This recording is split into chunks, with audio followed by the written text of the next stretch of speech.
ले आंनाव सोरबा जाम्बि खोमाबो खोनाया रायलाय। खुलुमबाय लोगोफोर, आंनि फेसबुक पेज नायगिरि साफ्रोमखौबो हामबाय होनदों बे गोजोन मोनाबिलि समाव।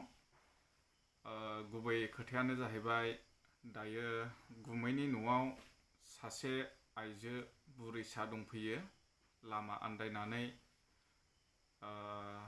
बिनि खोमाया बाराबो मोजां खोनाया आरो रायलायनोबो रोङा। दायो 7था हर जाबाय नै।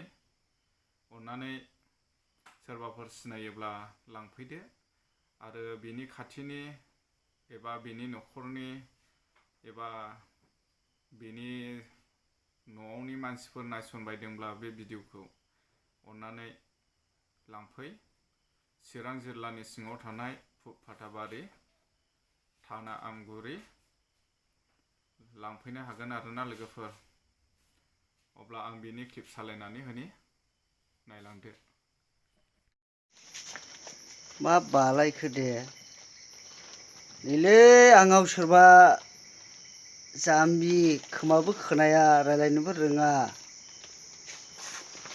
आन्दायनानै थाफैलाबायबाय। ओरै नाहर